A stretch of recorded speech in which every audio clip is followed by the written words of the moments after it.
Bonjour. Alors, bonjour à tous et à toutes.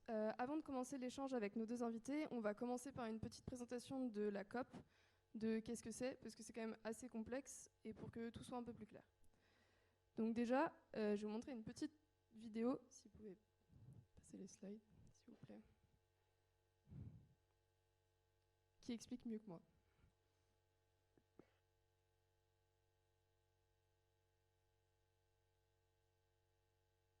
Des parties signataires de la Convention-cadre des Nations Unies sur les changements climatiques.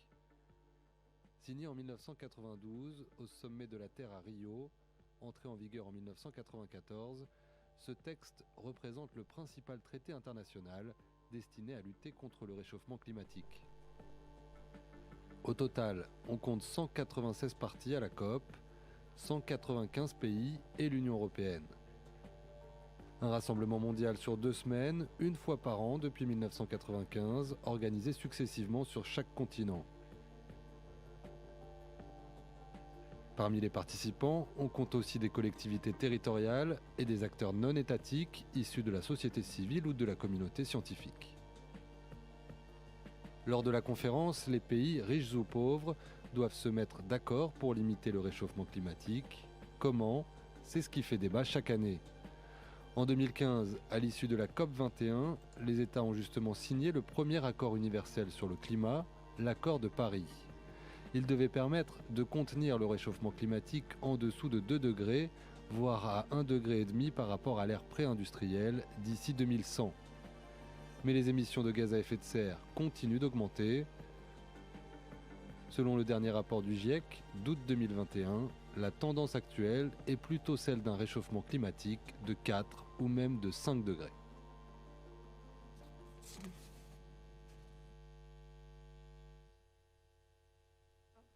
Donc voilà pour une petite présentation succincte. Et pour revenir sur l'objectif des COP qui a été écrit donc, dans la conférence cadre qui a été écrite à Rio, c'est de limiter les concentrations de gaz à effet de serre dans l'atmosphère à un niveau qui empêche toute perturbation anthropique dangereuse du système climatique. Et il y a aussi une notion importante de délai, c'est-à-dire que ça doit être fait pour que les écosystèmes puissent s'adapter naturellement au changement climatique. Sauf que ça, c'est très difficile à quantifier parce qu'on ne sait pas exactement à quel point un écosystème est résilient et peut s'adapter à des conditions différentes. Il y a une notion très importante qui est juste après, c'est la notion de sécurité alimentaire et de développement économique. On appelle ça un petit peu le droit au développement, et historiquement, ça a joué beaucoup dans les négociations, parce que certains pays très émetteurs, comme la Chine et l'Inde, l'ont souvent cité pour ne pas ratifier certains traités. Mais du coup, ça c'est l'objectif de la COP, mais qui est-ce qui est à la COP ? Ça a été présenté brièvement. Mais plus en détail, il y a des négociateurs et négociatrices, des journalistes, des observateurs et observatrices. Donc les négociateurs sont organisés par délégation, une par pays, parce qu'à la COP, c'est une voix pour un pays, et c'est composé d'experts, de fonctionnaires de chaque pays, mais il n'y a pas de règle sur qui le pays a le droit d'envoyer. Donc ça peut être aussi bien des gens de la fonction publique que du privé. Donc les journalistes sont là pour présenter et relater ce qui se passe. Et les observateurs et observatrices, on y reviendra un petit peu plus tard. Donc les pays, ils sont regroupés en alliances. Comme vous pouvez le voir, c'est très compliqué. Et pourquoi est-ce qu'ils sont regroupés en alliances ? Parce qu'entre les États-Unis et les îles Fidji, il n'y a pas les mêmes moyens économiques et financiers à mettre dans la COP. Et comme les sujets sont très complexes, il est nécessaire d'avoir des experts. Donc les alliances, ça sert à mettre des compétences en commun, mais ça sert aussi à défendre des intérêts communs. Par exemple, un des groupes très importants, c'est le groupe qui s'appelle G77 plus Chine, qui regroupe à l'origine 77 pays, mais maintenant 130, de ce qu'on appelle les pays du Sud, qui sont ceux qui sont historiquement les plus touchés, enfin qui ont le moins émis et qui sont actuellement les plus touchés par le réchauffement et le changement climatique. Un autre groupe très important, c'est le groupe appelé AOSIS, qui est l'Alliance des petits pays insulaires, qui n'a pas beaucoup de population, mais qui est très très vulnérable au changement climatique, avec potentiellement un risque de disparition de leur pays. Donc c'est un groupe dont on entend beaucoup parler dans les médias, notamment du coup pendant les COP. Donc c'est très compliqué, mais c'est essentiel pour comprendre un peu comment s'organisent les choses aux COP. Ensuite, on a donc les observateurs et observatrices. Qui sont-ils et elles ? C'est des organisations de toute la société civile. Le but, c'est que le processus se fasse de manière transparente et que un petit peu toutes les opinions soient représentées. Donc on a des représentants des entreprises, Donc ça peut être dans des groupes, mais aussi au-delà du statut d'observateur-observatrice que nous, donc les élèves qui sont partis à la COP, on avait. Il y a aussi une présence des entreprises qui se voit par notamment les sponsoring. Notamment la COP27 était sponsorisée par Coca, ce qui a donné une visibilité assez importante. Ensuite, on a des gens qui viennent du milieu académique, donc notamment du GIEC, de sociétés sur le permafrost ou les océans, etc. On a la jeunesse qui est représentée, encore une fois, par des ONG ou ce genre de choses, enfin des groupements, parce qu'on considère que c'est quand même nos générations qui vont être plus touchées que les anciennes, donc c'est important qu'on ait une voix au COP. Et des ONG de défense de l'environnement, mais aussi des droits humains. Et en pratique, ils organisent des événements pendant la COP et ils peuvent assister aux négociations si tous les pays sont d'accord. Et les événements qu'ils organisent, ils se voient donc dans la zone bleue. Voilà. Donc la COP, c'est organisé en 2 zones, la zone bleue et la zone verte. Il faut savoir que ces 2 zones, elles sont sous le droit de l'ONU, ce qui veut dire qu'on a le droit de manifester. Enfin, ce qui veut notamment dire qu'on a le droit de manifester. Ce qui est important parce que par exemple en Égypte, on n'a pas le droit de manifester, mais dans la COP, on avait le droit. Donc qu'est-ce qu'il y a dans la zone bleue? Il y a les salles de négociation, là où se passent les négociations, on y reviendra juste après. Il y a aussi des pavillons. Les pavillons, c'est comme un gros forum avec des stands qui sont parfois très impressionnants, de pays, d'ONG, de groupes d'entreprises, un peu de tout. Et dans ces événements sont organisées des conférences et des discussions sur plein de sujets. C'est l'occasion de mettre en commun des connaissances et de débattre de sujets qui sont traités dans les négociations. Le but, c'est aussi de faire un forum de connaissances pour que tous les acteurs et actrices qui soient là puissent apprendre des choses aussi. La zone verte, ça dépend énormément du lieu où sont les COP, mais c'est une zone où, contrairement à la zone bleue, on n'a pas besoin d'accréditation pour y aller, c'est-à-dire qu'on peut y aller sans avoir été mandaté, sans avoir l'autorisation de l'ONU pour y aller. Et c'est des stands d'entreprise avec plus ou moins de greenwashing, des manifestations aussi, et des stands d'ONG. Ah oui, parce que j'ai oublié, dans la zone bleue, il y a aussi beaucoup de manifestations, souvent des ONG. La zone verte, donc ça dépend des COP. Par exemple, la COP 27, elle se tenait à Sharm el-Sheikh en Égypte. C'est une ville un peu au milieu du désert, donc il n'y avait pas grand monde pour manifester à l'intérieur, alors qu'à Glasgow, c'était beaucoup plus actif. Et donc maintenant, on attaque un petit peu le cœur du sujet, c'est-à-dire les négociations. Qu'est-ce que c'est une négociation? C'est une session d'1 heure où on discute des textes qui sont votés à la fin de la COP sur différents items. Le but des 2 semaines, c'est de se mettre d'accord sur un texte qui sera validé à la fin. Et on décompose ça en plein de petites sessions, sur plein d'items. Et donc, comme je le disais, il faut que tous les pays soient d'accord. Donc ce qui se passe, c'est que des groupes de pays ou des pays, souvent des groupes de pays, font des propositions de texte, puis ensuite tous les pays se mettent autour d'une table et on discute. Et les sessions de négociation, elles sont normalement, il y en a seulement 4 en parallèle, mais au fur et à mesure de la semaine, comme 2 semaines c'est très court, il y en a jusqu'à la fin de la nuit. Et parfois elles sont toutes en anglais et parfois elles ne sont pas traduites, ce qui peut amener à certaines inégalités dans le traitement, d'où le principe des alliances aussi. Et parmi les sujets qu'on traite, donc là j'en ai mis quelques exemples, mais il y en a beaucoup d'autres, il y en a quelques-uns qui sont très importants. Donc l'atténuation, c'est le but initial des COP, c'est comment est-ce qu'on réduit la quantité d'émissions qu'on éjecte dans l'atmosphère.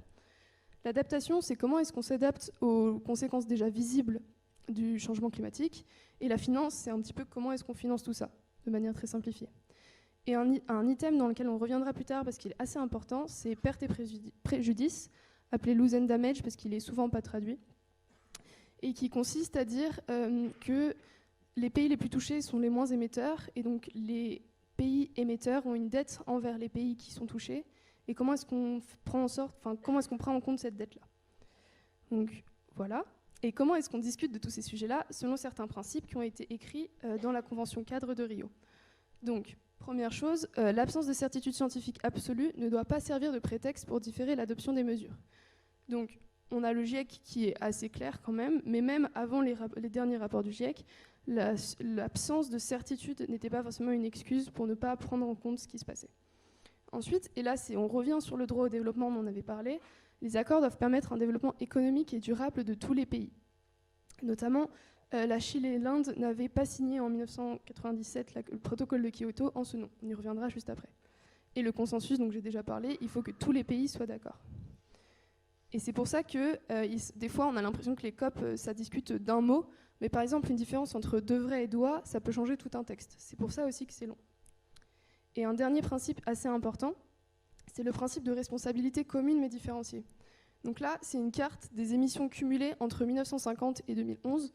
1950, c'est à peu près le début de l'ère industrielle. Et c'est une carte qu'on n'a pas forcément l'habitude de voir, parce qu'on voit souvent celle des émissions actuelles.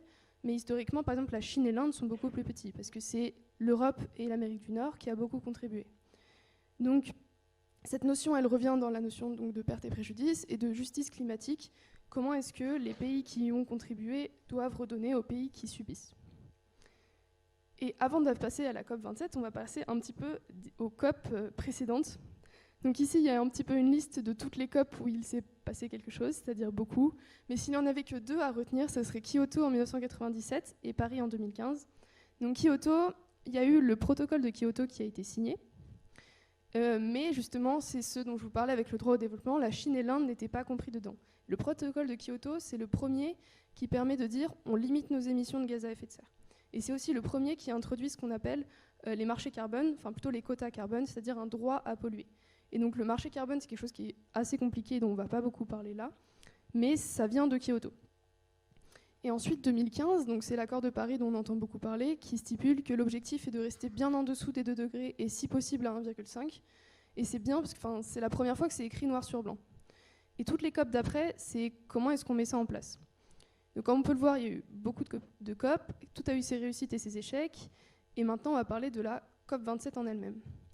Donc la COP27, ça c'est la bannière officielle de la COP27, c'est Together for Implementation, donc c'est vraiment le but, c'est ok, maintenant on a un objectif, comment est-ce qu'on le met en place? Et pour ça, donc ça c'était le but de la COP, mais ce qui était surtout important dans cette COP et qui en fait une COP un peu historique, c'était le fait que c'était une COP africaine. Donc comme la vidéo le disait, ça tourne tous les ans de continent, et il y a déjà eu des COP africaines, mais sauf qu'actuellement, les effets du changement climatique sont de plus en plus visibles et l'Afrique est un pays très touché. Et donc avoir une COP africaine, ça permettait à des collectifs et des groupes qui sont rarement représentés d'avoir enfin la parole et l'espace médiatique pour être représentés, notamment les femmes africaines qui étaient très présentes pendant cette COP. Autre chose très importante, c'est le fait que Lose and Damage était à l'agenda. Qu'est-ce que l'agenda? C'est ce qui sera discuté pendant la COP. Et comment c'est fixé? C'est fixé par la présidence, après beaucoup de négociations, sachant que la présidence, c'est le pays qui accueille la COP qui l'a. Et donc, après beaucoup de négociations, jusqu'à même le jour où ça devait être annoncé, on ne savait pas si Lose and Damage allait être agenda, et il y a été. Donc ça veut dire que ça a été discuté pour la première fois, et à quoi ça aboutit? À la création d'un fonds pour justement ce but-là. Mais il faut faire attention, puisque les fonds, il y en avait déjà avant, pour d'autres sujets, et par exemple la COP26 à Glasgow a fait le constat que le fonds pour l'adaptation manquait de 20 milliards sur les 100 milliards promis, sachant que c'est 100 milliards par an. Donc c'est déjà un début, mais ça reste à voir encore. Et donc la finance aussi était un sujet très très important. D'ailleurs, toutes les salles de négociation où le sujet de finance était traité étaient tellement pleines que les observateurs ne pouvaient pas venir, ce qui a posé des problèmes de transparence, mais pour montrer aussi l'intérêt de ce sujet. Et on parlera encore après de la COP27 et de ses résultats pendant l'échange. Et avant de vous laisser avec nos invités, je voulais parler brièvement des critiques communes de la COP. Donc, qu'est-ce qu'on entend sur les COP? Que c'est trop long et que ça n'a pas d'effet principalement. Aussi que c'est non contraignant légalement. Ça, c'est important de le savoir. C'est-à-dire que si les pays signent des accords, la plupart ne sont pas contraignants légalement. C'est-à-dire qu'on ne peut pas faire de procès pour non-respect de ces accords-là. Il y a aussi une critique qu'on a beaucoup entendue pendant la COP27, c'était trop de lobbyistes pour les énergies fossiles. Pour avoir quelques chiffres, il y en avait 637 à la COP27, c'est-à-dire 25% de plus que la COP26, ce qui est la plus grande délégation si on compare aux autres pays, à part l'Arabie Saoudite, qui en avait 1070, c'est-à-dire 10 fois plus qu'en 2021.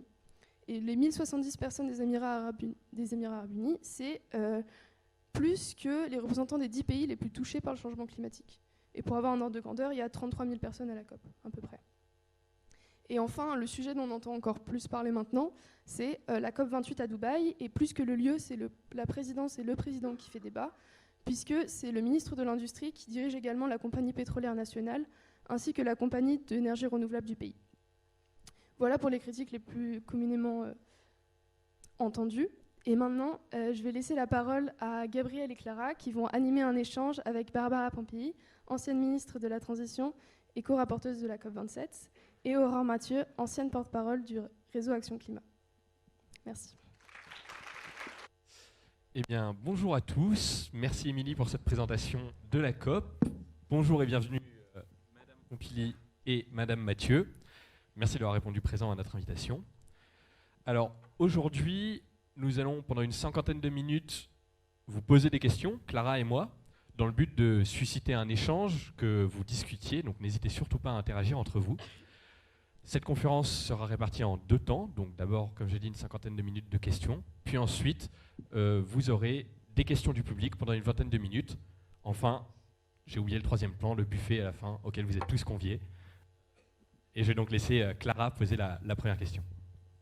Donc, pour la première question, on voulait que vous nous expliquiez pourquoi vous vous rendez à la COP. Donc d'abord, Madame Mathieu, vous étiez porte-parole du RAC, une fédération d'associations engagées pour le climat lors de la COP 27. Et quels étaient votre objectif dans ce rôle à la COP 27 ? Merci. Ouais, ça marche. Merci. Ok, oui, merci. Du coup, nous, donc le réseau Action Climat, on est une association qui fait partie du Climate Action Network et qui a un statut d'observateur au COP. Et donc notre rôle, c'est vraiment de s'assurer que les États, lorsqu'ils discutent entre eux, les délégations, de s'assurer qu'ils respectent bien leurs paroles, que les négociations sont les plus transparentes possibles, et de s'assurer aussi que la voix des communautés impactées soit représentée en fait dans ces négociations. Donc l'idée, c'est vraiment de pousser en fait les États à le plus d'ambition possible, et on fait ça notamment en observant leurs discussions et ensuite en influençant les délégations, en disant voilà, on a assisté à telle négociation, on a vu que tel mot dans le texte correspond pas à l'urgence climatique, on voudrait avoir plus d'ambition ici, il faut revoir tel paragraphe. Donc on fait vraiment un travail de lobbying, d'influence, pour pouvoir pousser les délégations à être le plus ambitieuses possible, à répondre à l'urgence climatique de la manière la plus rapide possible, et aussi de s'assurer que, voilà, que les intérêts des communautés les plus impactées par le changement climatique sont bien pris en compte par les différents États au sein des COP. Merci. Et vous, Madame Pompili, est-ce que vous pouvez nous expliquer votre rôle en tant que députée à la COP 27 ? Oui, alors, en tant que député, c'est un peu la même chose que les ONG, c'est-à-dire qu'évidemment, on n'est pas dans les équipes de négociation, mais en tant que parlementaire, nous, derrière, on va avoir à légiférer sur tous les sujets qui sont abordés. Et donc, c'est très important d'aller là-bas, parce qu'aller là-bas, ça permet de rencontrer, et c'est ce qui m'est arrivé à chaque fois que j'y suis allée en tant que parlementaire, des parlementaires d'autres pays, de comprendre leurs problèmes, de comprendre pourquoi ça bloque sur certains sujets, pourquoi ça peut avancer sur d'autres, de sortir un petit peu de notre petite bulle franco-française et de comprendre les enjeux qui sont des enjeux mondiaux, mais qui doivent être aussi gérés à un niveau local. Et puis, moi, la deuxième raison aussi pour laquelle j'y suis allée, parce que moi, les COP, j'en ai fait un paquet. J'étais en train de regarder, là, je comptais les auxquels j'étais allée. Et puis, j'y suis allée aussi en tant que négociatrice, puisque j'ai été chef de délégation de la France à la COP de Glasgow. Et donc là, j'étais pas du tout dans le même rôle. Là, mon rôle, c'était vraiment d'essayer de choper des avancées sur un certain nombre de sujets. Donc, on pourra en reparler, mais donc c'est vraiment selon la place où on est, on ne joue pas le même rôle, mais tout le monde est important et c'est très important qu'il y ait beaucoup d'observateurs. Et d'ailleurs, juste pour rebondir sur ce que vous disiez, ça me fait penser que c'est vrai que pour la société civile, c'est aussi hyper important de pouvoir rencontrer nos collègues des autres pays qui sont parfois eux aussi dans des relations d'essayer d'influencer leur gouvernement, qui ont parfois des situations différentes des nôtres, comment ils s'adaptent, comment est-ce qu'ils font face aux politiques que leur gouvernement met en place. Et du coup, ça permet aussi d'échanger entre nous pour un peu échanger les tactiques, un peu échanger les différentes réalités, mieux comprendre aussi qu'est-ce que c'est que le principe de justice climatique, comment les autres pays sont impactés, etc. Donc c'est un vrai moment aussi d'échange et de partage d'autres réalités que juste le changement climatique en France et les assauts en France. Et juste là-dessus, on se rend compte aussi qu'en France, on a quand même globalement de la chance, parce que pour avoir discuté avec des responsables d'ONG d'autres pays et de nombreux autres pays, il y a des responsables d'ONG ou des militants qui risquent leur vie dans certains pays. Qui risquent leur vie. Là, encore récemment, j'ai discuté avec des responsables d'ONG mexicaines. Une dame très respectable me disait « Mais moi, quand je pars sur un terrain d'opération, je dis au revoir à ma famille, je ne suis pas sûre de les retrouver. » Enfin, c'est quand même... voilà. Donc, c'est bien aussi de voir ça.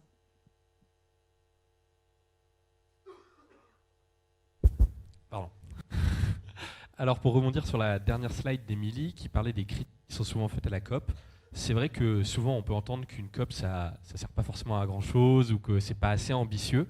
On aimerait savoir quel regard vous portez sur ces critiques, à commencer par vous peut-être Madame Mathieu.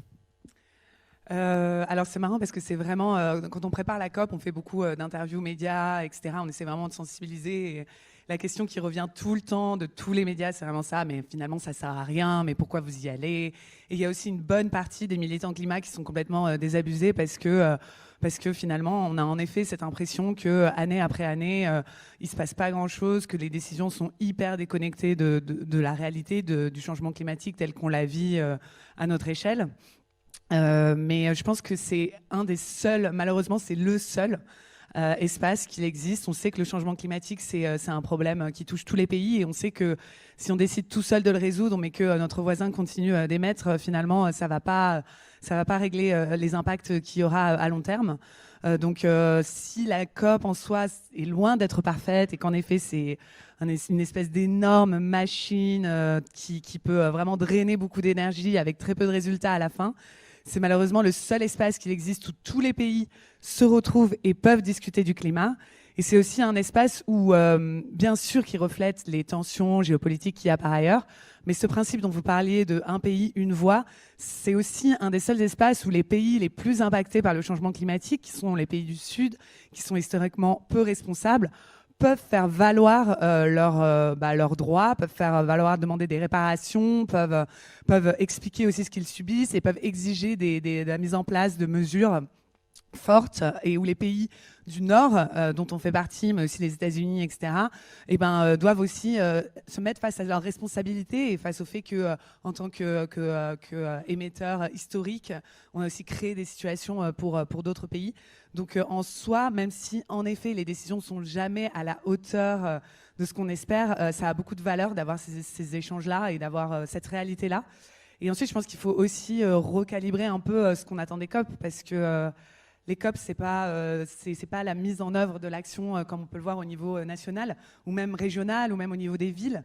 C'est des grandes lignes, c'est des principes directeurs, et après, c'est vraiment l'action.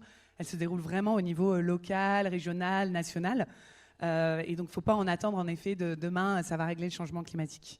Donc, peut-être revoir un peu à la baisse ces attentes en termes d'impact concret, et puis savoir valoriser l'existant, hein, qui est que c'est pas parfait, mais c'est le seul espace qui existe. Et pour certains pays, pour ne citer que les pays du Sud qui ont obtenu la création du fonds pertes et dommages cette année à la COP27, on peut dire que les COP, pour eux, ça change quelque chose concrètement. Je suis totalement d'accord avec ce que vous venez de dire. Je pense qu'il y a la théorie et puis il y a la réalité. Le changement climatique, on en parle, ça reste quand même très abstrait pour un certain nombre de gens. Là, dans les COP, les plus hauts responsables des pays sont confrontés à la réalité du changement climatique. Ils sont confrontés à des gens en face d'eux, et c'est pas pareil que de faire ça en visio, parce qu'on pourrait se dire on fait tout en visio. Bien sûr qu'on peut faire pas mal de choses en visio, mais à un moment, il faut que les gens se voient, se regardent dans les yeux, et que vous puissiez regarder dans les yeux quelqu'un qui vous dit là, moi, je vais devoir quitter mon pays parce qu'il sera plus habitable dans 5 ans, dans 10 ans. Mes enfants, ils auront plus de pays. Et c'est pas pareil de le faire avec quelqu'un en face de vous qui vous le dit que loin par visio ou même dans un bouquin. Ça n'a rien à voir. Et ces pays-là n'ont pas un poids énorme dans la géopolitique internationale. Là, ils ont un poids énorme. Là, quand vous avez Oasis, quand vous avez le G77, etc., là, ils pèsent. Et donc, c'est important parce que les décisions, elles se prennent au consensus. Consensus, ça ne veut pas forcément dire que tout le monde est d'accord. Ça veut dire que personne ne s'oppose. Ce n'est pas tout à fait la même chose, mais ça permet d'avancer. Et aujourd'hui, si on réussit à avoir tous les pays signataires de la COP qui ont donné des objectifs, qui se sont donné des plans pour baisser leurs émissions de gaz à effet de serre, tous, c'est hyper important. Tout le monde ne va pas les atteindre. La France, pas plus que les autres. Peut-être plus que certains, mais pas plus que les autres. Mais au moins, ils se donnent des objectifs. Ils réfléchissent, ils se disent comment je fais pour baisser mes émissions, comment je fais pour arrêter mes centrales à charbon, comment je fais, y compris la Chine. Même la Chine s'est donné des objectifs. Donc, c'est pas top, mais c'est un système qui est précieux pour ces raisons-là. Après, il y a d'autres critiques auxquelles on peut répondre aussi, si vous voulez. Oui, justement, par rapport à ça, c'est-à-dire les objectifs qu'ils se donnent, souvent ce qui est critiqué, c'est qu'ils se donnent des objectifs, mais ils ne les réalisent pas vraiment concrètement, et donc par conséquent que les COP ne sont pas suffisamment contraignantes pour les parties signataires. Qu'est-ce que vous pensez de... Pensez-vous que ce serait plutôt une bonne idée de les rendre contraignantes, ou pourquoi ne le sont-elles pas aujourd'hui? On a déjà essayé, ça n'a pas marché. C'était le protocole de Kyoto. C'était contraignant. À partir du moment où c'est contraignant, vous avez un certain nombre de pays qui ne rentrent pas, qui ne jouent pas le jeu, qui disent on ne veut pas, on n'en est pas. Donc après, on peut se faire un truc contraignant entre gens de bonne volonté, mais à un moment, ça ne marche pas. En fait, on a essayé, ça ne marche pas. Donc moi, je crois beaucoup au name and shame, je crois beaucoup à la géopolitique, je crois beaucoup au fait que avec des effets d'entraînement, on peut entraîner tout le monde. À un moment, personne n'a envie d'être le vilain petit canard du climat, même si la Chine aime bien jouer ce rôle-là, l'Inde commence à essayer de jouer ce rôle-là, sauf qu'à un moment, ils ont des populations aussi. Donc, qui ont les conséquences du changement climatique aussi. Donc encore une fois, un système pas parfait, mais moi, je n'en vois pas de meilleur à l'heure actuelle. Oui, juste pour rebondir sur ce que vous dites, en effet, je pense que la condition pour que ça fonctionne, c'est que ce ne soit pas contraignant. Et à partir du moment où c'est contraignant, on n'a plus autant de pays autour de la table. Par contre, ce qui serait intéressant, c'est de voir justement tous ces mouvements qui essaient de le rendre contraignant dans le cadre national, parce que, in fine, les gouvernements sont quand même redevables envers leurs citoyens. Et du coup, l'idée, c'est de se dire comment est-ce que justement on ancre ces objectifs dans la loi, comment est-ce qu'on poursuit l'État quand il ne les respecte pas, comment est-ce qu'on utilise différents outils au niveau national pour rendre un peu ces objectifs contraignants. Mais au niveau mondial, global, la bonne tenue des négociations et le fait que les pays se parlent peut pas être lié, peut pas être conditionné à un aspect contraignant, parce que sinon ça tue toute velléité de dialogue et de collaboration. Mais je vous donne juste un exemple de ce qui fait que tout ça peut bien marcher et peut entraîner des choses contraignantes. On se bat depuis longtemps pour organiser des sortes de marchés de prix du carbone. Ça n'a pas très bien marché, hein, on peut le dire comme ça. Mais on voit bien qu'on tourne autour du truc. On se rend bien compte que si on veut à un moment entraîner tout le monde, on a besoin d'avoir un prix du carbone qui soit à un bon niveau. On a une étape qui a été franchie en Europe où on a dit on va mettre en place une espèce de taxe carbone aux frontières de l'Europe. Alors c'est très embryonnaire, c'est que sur quelques importations, mais n'empêche. Certains commençaient à dire « Ah ben non, c'est contre les règles de l'OMC, vous n'avez pas le droit de faire ça, nanana. » Sauf que on dit « Non, attendez, là, nous, on s'est mis des normes environnementales pour respecter nos engagements de l'accord de Paris. Donc, en fait, on vous achète des produits si vous respectez ces normes environnementales. De la même manière, c'est marrant parce que sur l'environnement, ça choque toujours tout le monde, alors que ça choque personne qu'on mette des normes de sécurité pour les jouets, par exemple, qui sont fabriqués en Chine. Les jouets fabriqués en Chine doivent respecter les normes de sécurité européennes, sinon ils ne rentrent pas sur le marché européen. Tout le monde trouve ça normal, c'est pas contre les règles de l'OMC. Là, on met en place des règles environnementales en disant nous, il faut que ça respecte telle et telle règle environnementale. Là, non, quand même, c'est contre le libre. Enfin, je sais pas, toujours deux poids deux mesures sur l'environnement. Mais n'empêche que là, on dit mais c'est les règles qu'on a tous agréées dans les COP. Donc on essaye d'appliquer ce qu'on a fait dans les COP. Vous voyez, là, ça donne un moyen de faire avancer des choses qui vont être contraignantes, mais qui n'ont pas été décidées au niveau des COP.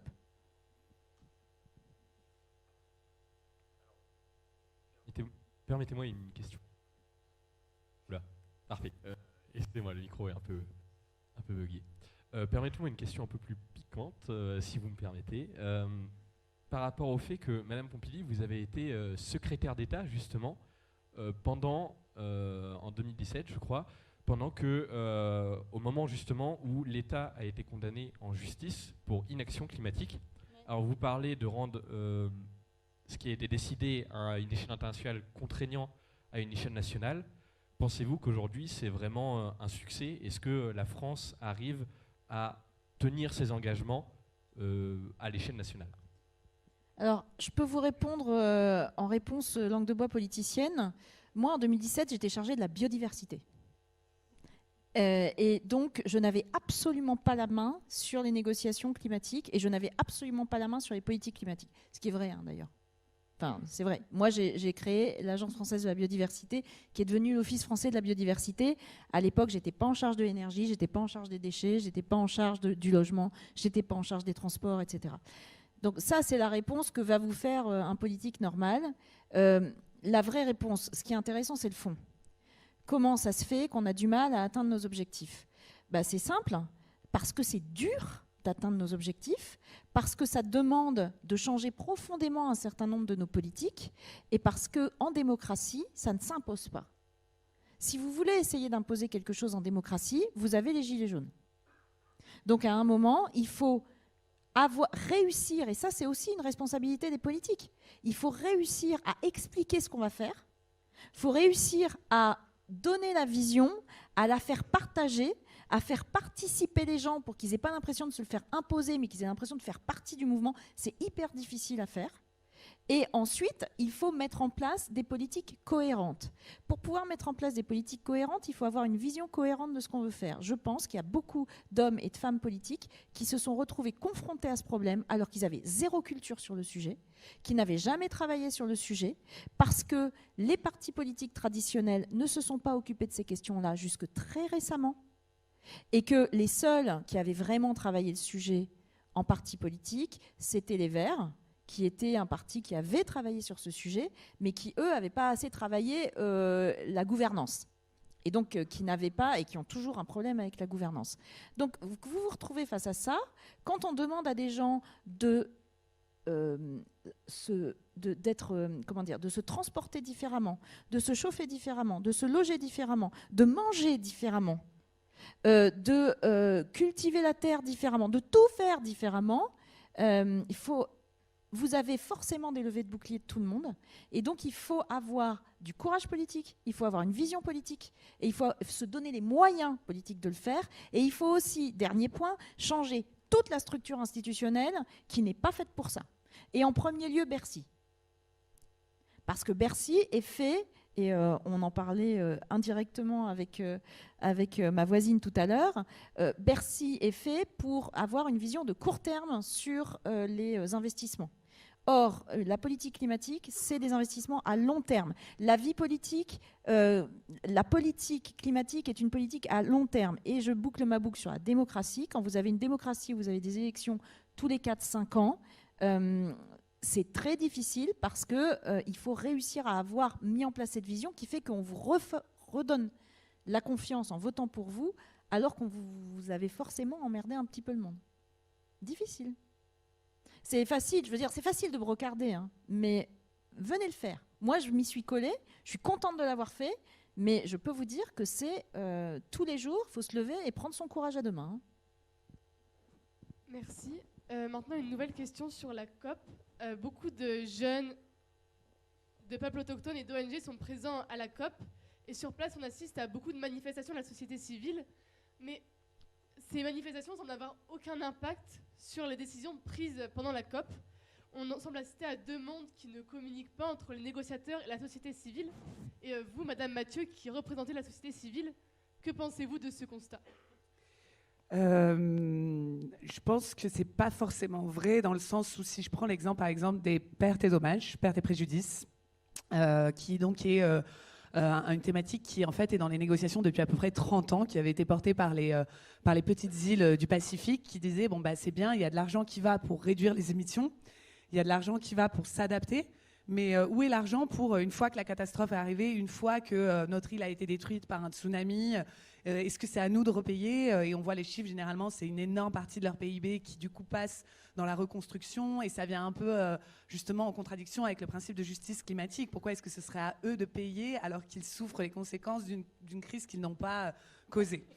Donc ils portent cette question depuis 30 ans avec une réticence très très forte historiquement des États-Unis, puis ensuite un peu de l'Union européenne, de voir ces sujets aboutir dans les négociations. Les États-Unis ne voulaient surtout pas entendre parler de réparation, c'est vraiment le mot tabou. On ne va pas réparer en fait ce qui se passe dans les autres pays. Donc des négociations qui n'ont pas abouti pendant des années, avec même dans l'article 8 de l'accord de Paris, vraiment une clause qui dit attention, quand on parle de pertes et dommages, on ne parle pas de réparation, on ne parle pas de compensation. Et puis finalement l'année dernière, donc à Glasgow, le sujet a été porté notamment par la société civile mais en lien justement avec les pays du Sud, avec les pays les plus impactés. Et l'idée, c'était justement d'avoir cette stratégie d'arriver à mobiliser et de rendre ce sujet politique. De rendre ce sujet politique et pas que technique. Et de dire, voilà, c'est vraiment une question de justice climatique. Ça fait 30 ans que ça dure. Aujourd'hui, ça ne peut plus durer. Et il y avait eu donc cette montée en puissance qui s'était faite à Glasgow avec les manifestations en dehors de la COP, mais aussi dans la COP. Le rôle de la société civile qui ont, je pense, harcelé les négociateurs avec cette question de perte et dommages et les ministres avec cette question de perte et dommages. Et finalement, ce qu'on a vu, c'est qu'à Glasgow, donc, il y a eu un peu cette fin de non-recevoir des pays du Nord qui ont dit non, on ne parlera pas de fond. Ils l'ont retiré du texte parce qu'il y avait une première proposition, il était inclus dans le texte, puis il a été retiré. Et en fait, on a pris le pari pour l'année, pour la COP27, de dire c'est notre test, de voir si cette COP sera réussie pour nous, c'est la création de ce fonds. Et notamment à Bonn, lors des intercessions, donc c'est des sessions de négociation qui ont lieu en juin, on a fait le pari d'emmener vraiment ce sujet à travers des chansons. On se mettait devant les salles de négo avec des pancartes, on chantait des chansons, on interpellait, on faisait les morts pour que les négociateurs aient à nous franchir nos corps pour rentrer dans les salles. Tout ça, bien entendu, autorisé par tout était légal. Donc voilà. Mais l'idée, c'était en fait, d'emmener devant les négociateurs, parce que c'est vrai que c'est des mondes complètement parallèles, que même les chaînes d'information sont complètement différentes, la manière dont on est briefé sur l'information est complètement différente. Et donc le pari, c'était vraiment qu'ils ne peuvent plus ignorer les impacts. Et c'était assez marrant parce qu'il y a des négociateurs qui passaient devant et qui prenaient des photos et qui nous faisaient des petits signes de « continuez, on est avec vous », mais qui ne pouvaient pas vraiment officiellement faire la manif. Et d'autres qui faisaient un peu semblant de ne pas voir, typiquement les négociateurs américains qui un peu la tête, ou les Européens, etc.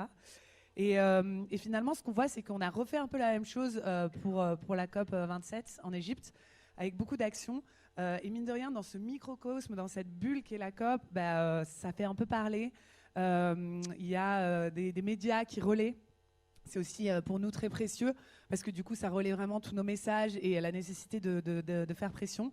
Et on voit que la création de ce fonds perte et dommages, alors c'est pas pour nous vanter la société civile, mais nous on l'a vraiment vécu comme une victoire aussi de la société civile, aussi la capacité à mettre dans l'agenda de la COP des préoccupations. Et donc c'est vrai que ça paraît parfois un peu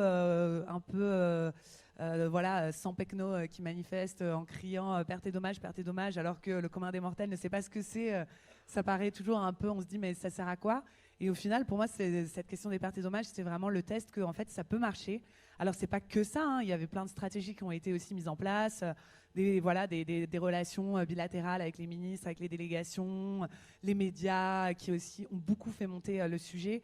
Et puis aussi, personne voulait jouer en fait le rôle du mauvais pays qui va bloquer à la fin le fonds pour les pertes et dommages. Mais cette mobilisation de la société civile, je pense que ça permet aussi aux négociateurs qui sont tout le temps dans des trucs hyper techniques. En fait, c'est des chiffres pour eux, c'est des chiffres, c'est pas des gens. De remettre un peu d'humain dans quoi on parle au final. Les COP, on parle de quoi ? On parle d'impact du changement climatique sur des gens comme vous, comme moi. Donc c'était assez utile. En tout cas, sur cet exemple précis. Ouais. Moi, quand j'étais chef de délégation, je marchais sur les gens qui étaient allongés. Non, je rigole. Pas vraiment. Non, mais nous, on avait... je me souviens que quand j'étais chef de délégation, on avait des points, et moi, j'en avais fait 1 ou 2 de points avec les ONG, c'est-à-dire les ONG de mon pays, en l'occurrence, hein, mais on avait organisé une réunion dans le pavillon France, enfin dans le pavillon... Non, c'était pas dans le pavillon, c'était dans les bureaux des négociations, et où on faisait un petit point, où on disait où on en était, etc. Donc, après, ça dépend des pays. Il y a des pays qui le font, il y a d'autres pays qui ne le font pas. Mais nous, on le faisait. C'est très vrai.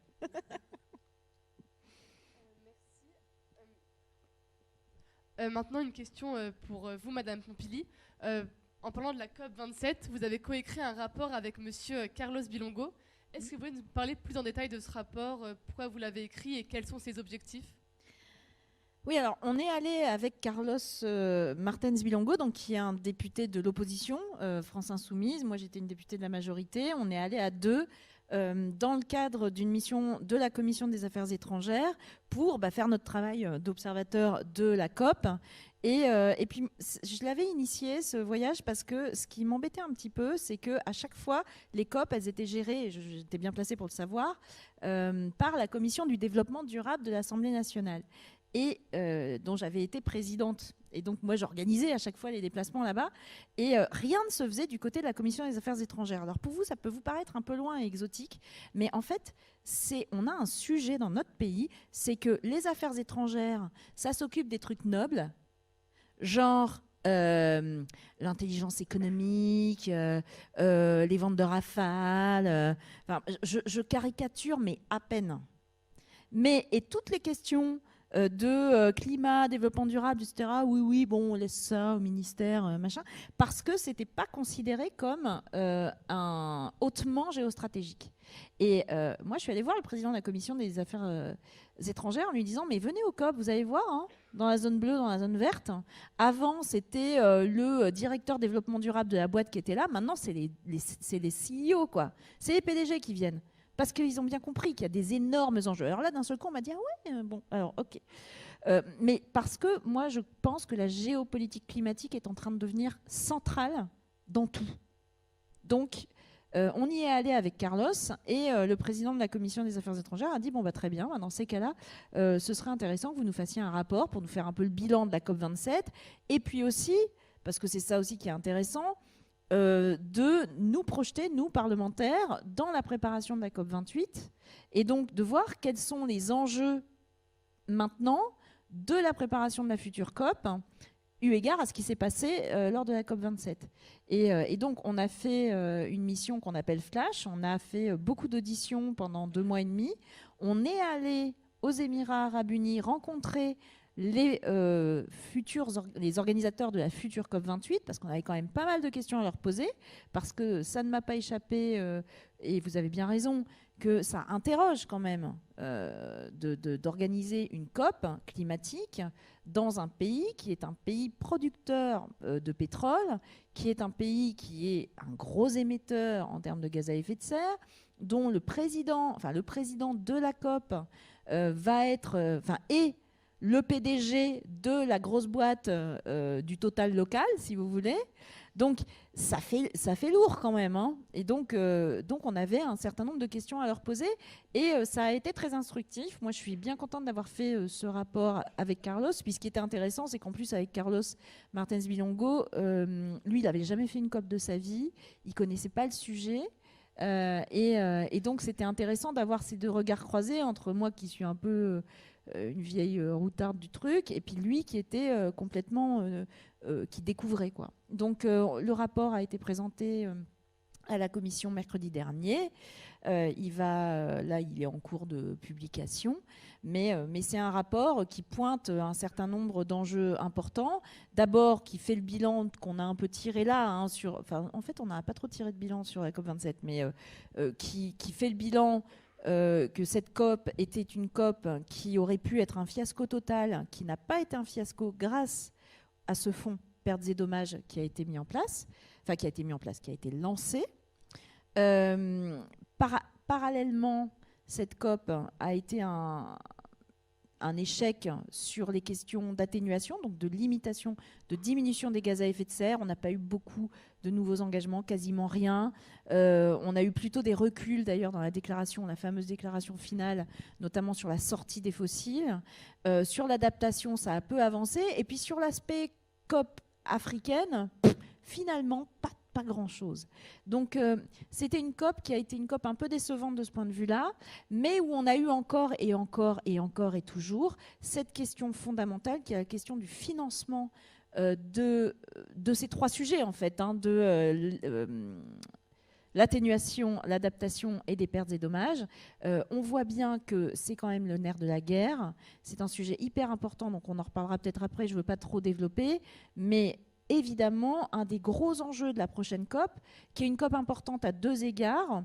Premier égard, c'est qu'il était prévu à l'accord de Paris que cette COP-là serait la COP des 5 ans et serait la COP où on fait un bilan mondial, c'est-à-dire que là, on va remettre tout le monde va remettre sa copie et on va voir qui a respecté ou pas ses engagements. Je pense que ça va être un peu saignant. Et puis la question des financements, avec est-ce que cette COP va permettre de mettre en place vraiment ce fonds qui, pour l'instant, a été lancé, mais qui doit être opérationnel à la prochaine COP. Est-ce qu'il le sera, est-ce qu'il ne le sera pas? Et puis, est-ce qu'on va avoir enfin avancé sur le financement global de la transition, dont on voit qu'il est bien insuffisant aujourd'hui. Il y a un vrai problème de confiance aujourd'hui entre les pays développés et les pays en développement, parce que les pays développés s'étaient engagés à donner 100 milliards par an pour l'atténuation et l'adaptation, parce que maintenant, et ils n'y sont pas arrivés. On n'y est toujours pas. Les derniers chiffres qu'on a, c'était 83 milliards. On pense que là, on va peut-être bientôt les atteindre, mais du coup, ça a cassé la confiance. Donc, il faut la rétablir. Et puis, le vrai sujet aussi, c'est que 100 milliards par an, même si on les tenait, c'est pas suffisant. On a un certain nombre d'études qui ont été faites. On a des fourchettes, mais la fourchette basse, pour réussir à tenir les objectifs, c'est 1000 milliards par an. Et on a des fourchettes qui vont à 2005, même jusqu'à 4000 milliards par an pour pouvoir atteindre les objectifs climat. Donc vous imaginez bien que 100 milliards, c'est peanuts. Donc on a besoin de revoir tout le système financier pour pouvoir trouver des solutions. Et à mon avis, ça, c'est un des gros sujets qui va monter d'ici la prochaine COP. Il a été lancé notamment par la première ministre de la Barbade. Et c'est pas étonnant, la Barbade, parce que la Barbade est un tout petit pays, mais qui se prend le changement climatique dans la tronche à fond, qui a lancé ce qu'on appelle un agenda de Bridgetown, qui est un agenda pour essayer de revoir tous les modes de financement pour révolutionner la finance climat. Donc on est en cours. Et il y aura un sommet en juin, d'ailleurs, qui va en parler. J'ai été beaucoup trop longue. Pardon. Mais en même temps, vous me demandez de parler d'un rapport qui fait beaucoup de pages. Oui, j'en doute pas. 100 pages. Madame Mathieu, peut-être nous parlions du bilan de la COP27. Alors peut-être pourriez-vous nous donner le point de vue du réseau Action Climat sur le bilan et les conclusions de cette COP? Oui, bah, c'est assez similaire. Peut-être, c'est vrai qu'on a eu l'impression à l'issue de cette COP qu'il y avait vraiment des pays du Nord, notamment donc l'Union européenne, qui sont sortis un peu en disant voilà, on a reculé sur l'atténuation, notamment parce que la bagarre de fin de COP, alors il y a toujours un peu le climax des 2 dernières semaines où en fait personne n'a dormi et tout le monde veut faire rentrer son truc dans le texte et du coup il y a toujours des perdants. Il se trouve que l'Union européenne n'est pas très très forte dans les négociations et pas très très forte pour plusieurs raisons. L'une étant que forcément la nécessité d'avoir un accord entre tous les États, et ben, ça nécessite beaucoup de travail en amont, donc moins de flexibilité pour changer sa position au dernier moment, etc. Mais là, sur les énergies fossiles, on a quand même eu voilà, ce champ qui est sorti de la COP27 avec de dire voilà, on est en train de perdre ce combat puisque les pays ont refusé de mettre dans le texte la sortie de toutes les énergies fossiles. Alors pour historique, à Glasgow, on avait eu sortie progressive du charbon, il me semble, des subventions inefficaces, donc déjà beaucoup de conditionnels à ce que la science dit qu'il faut faire aujourd'hui, c'est-à-dire aujourd'hui le rapport de l'Agence internationale de l'énergie qui est sorti en 2021 me semble était assez clair en disant il faut arrêter tout nouveau projet de pétrole, gaz et charbon si on veut maintenir la possibilité d'un monde à 1,5 degré. Et donc tout l'enjeu c'était voilà, est-ce qu'on va arriver à marquer ça dans le texte final de COP? Oui, voilà. Le débat était phase out, phase down, quel mot on choisit. Et forcément, les pays qui sont producteurs d'énergie fossile veulent le langage le plus faible possible dans le texte pour pouvoir continuer le plus longtemps possible de produire et d'exporter. Et donc, du coup, il faut bien comprendre que nous, cette séquence-là, on l'a aussi vue comme un sujet qui est assez peu porté en fait quand on parle des énergies fossiles au niveau international, mais qui est pourtant crucial à la réussite des négociations, c'est le sujet de l'équité. Et aujourd'hui, c'est vrai qu'on voit beaucoup de pays qui se font un peu le chantre de cette sortie des énergies fossiles. L'Union européenne qui s'est posée en fait, à cette COP27 en disant il faut sortir toutes les énergies fossiles, mais qui en parallèle va signer des contrats avec le Sénégal pour du gaz, va construire des terminales de gaz naturel liquéfié suite à la guerre en Ukraine. Et donc du coup, il faut bien comprendre que les négociations internationales marchent s'il y a une confiance entre les pays. Et si les pays savent que forcément ils ont leurs intérêts politiques, etc., dans toutes les négociations, mais s'il y a on va dire une posture d'hypocrisie qui est prise, comme elle a été prise par l'Union européenne, par les États-Unis, par certains pays développés sur la sortie des énergies fossiles, alors qu'ils continuent d'en consommer, alors qu'ils réouvrent des énergies fossiles parfois même dans leur pays, c'est inentendable, c'est inaudible pour des pays comme l'Inde et la Chine qui disent non mais attendez, vous foutez un peu de nous, vous nous dites qu'il faut qu'on signe un truc avec marqué la sortie de toutes les énergies fossiles alors que vous êtes en train de réouvrir vos centrales à charbon. Non, ça va pas passer. Et donc c'est vrai que du coup ce petit chant qu'on entend à la fin de COP de dire ah non mais la Chine et l'Inde grand méchant, nous société civile c'est vrai qu'on a une vision un peu plus nuancée. On trouve que cette COP elle a été réussie sur la question des impacts parce qu'il y a eu cette question en effet de création du fonds pour les pertes et dommages. Par contre sur la question de l'atténuation, c'est intéressant de continuer de garder en tête que c'est les pays développés qui doivent réduire leurs émissions plus vite que les autres pays, y compris la Chine et y compris l'Inde, parce que historiquement, ça reste les pays développés comme les États-Unis, comme l'Union européenne, qui sont les plus gros émetteurs et qui a ce principe qui reste le principe de responsabilité commune et différenciée. Ça ne veut pas dire que la Chine et l'Inde ne doivent rien faire, et ils font des choses, mais ça veut dire que dans ces instances internationales, forcément, c'est aux pays développés d'aller plus vite et d'en faire plus. Et aussi, ça veut dire que quand on prend la posture des pays qui veulent un peu porter ces combats sur le plan international, c'est toujours bien de s'assurer que notre politique nationale, dans le cas de l'Union européenne, notre politique européenne, est aussi alignée avec ça. Par exemple, pour revenir sur le cas de la taxonomie dans l'Union européenne, mais la taxonomie inclut le gaz. Or, on sait que le gaz est une énergie fossile. Donc, toutes ces petites contradictions ont miné un peu la voie, ou ce que portait en tout cas l'Union européenne et d'autres pays développés sur la question des énergies fossiles. Et donc, du coup, ce qui sera intéressant pour la COP28, c'est aussi de voir comment est-ce qu'on réfléchit à cette sortie des énergies fossiles, mais de manière équitable. Quels pays doivent sortir les premiers ? Quels pays ont encore un budget carbone et peuvent encore on va dire, profiter de leurs centrales à gaz, centrales à charbon existantes, même si, en effet, tout nouveau projet doit être complètement rayé de la carte.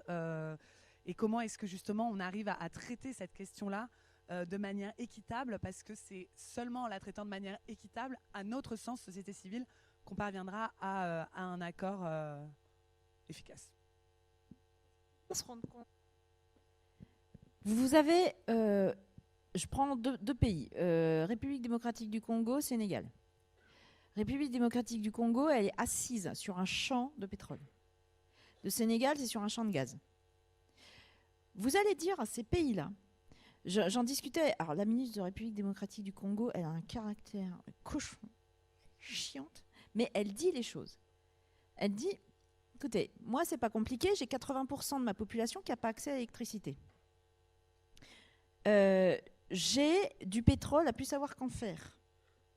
Mais là, vous êtes en train de m'expliquer que mon pétrole, je ne vais pas pouvoir le sortir, je ne vais pas pouvoir faire une centrale thermique parce que il faut pas... Moi, je ne suis pas émetteur. Hein, pour la République démocratique du Congo, c'est peanuts en émissions de gaz à effet de serre. Je ne suis pas émetteur, mais vous m'expliquez que moi, je ne vais pas aller pouvoir utiliser mon pétrole. C'est pareil pour le Sénégal. Je ne vais pas pouvoir utiliser mon gaz pour faire de l'électricité pour les gens chez moi qui n'y ont pas, alors que vous avez votre problème de guerre en Ukraine, vous allez acheter du gaz au Qatar, vous allez acheter du gaz aux États-Unis, vous allez acheter du gaz partout, et moi, je n'ai pas le droit d'utiliser. Vous êtes gonflés quand même. C'est ça qu'ils nous disent. Et ils ont raison. Ils ont raison. Et donc, toute la question, c'est comment on fait, parce que c'est vrai qu'en même temps, si tous ces pays-là commencent à utiliser leurs énergies fossiles, de pays non émetteurs, ils vont devenir pays émetteurs. Alors, même si, à la fin, ils seraient pays moins émetteurs que nous, quand même. Hein. Donc, la question, c'est comment on fait pour accompagner ces pays-là, pour que leurs habitants aient accès aux biens de base, c'est-à-dire qu'ils puissent avoir accès à une eau de qualité, ça c'est un autre sujet, à de l'électricité, qu'ils puissent avoir accès à un développement économique normal, qu'ils puissent avoir accès à ça, parce qu'il n'y a pas de raison, mais sans faire les bêtises que nous on a faites. Et toute la question, c'est comment on fait pour trouver les moyens de les accompagner. Et tout à l'heure, on parlait des financements, c'est un sujet absolument fondamental, mais la question aussi, c'est comment on oriente les financements, parce qu'on sait aussi qu'on a plein de pays qui ne sont pas des pays démocratiques, on a des pays où il y a des problèmes de corruption, faut pas se leurrer, on n'est pas dans le monde des bisounours, donc il faut aussi qu'on trouve des solutions pour que ça marche. Je voulais juste aborder ce sujet-là qui me paraît important. On a des nouveaux modes de financement qui ont commencé à être testés. Les premiers qui ont commencé à être testés, qu'on appelle les JET, les Just Energy Transition Partnership, donc on appelle les JETP. Au départ, c'était pour les pays très émetteurs de gaz à effet de serre. Donc les pays en développement, mais très émetteurs. Exemple, l'Afrique du Sud, qui a été le premier pays qui a signé un JETP. C'est quoi le principe? C'est au lieu de faire de l'aide au développement au coup par coup comme on fait d'habitude, c'est-à-dire on va payer l'électrification d'une ville ou le réseau d'assainissement machin ou un puits machin.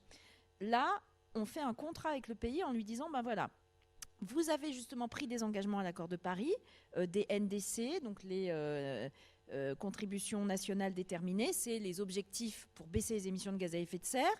Eh ben, pour ça, vous allez devoir mettre en place un certain nombre de politiques. L'Afrique du Sud dépendante à 80% du charbon. Donc le truc le plus dégueulasse, 80% du charbon, vous faites pas ça, vous changez pas ça en 2 minutes. Vous avez des populations entières qui sont dépendantes financièrement, qui travaillent dans les mines, qui travaillent dans les centrales à charbon. Vous avez une économie entière à changer. Donc, il faut... comment vous faites? Par quelles étapes?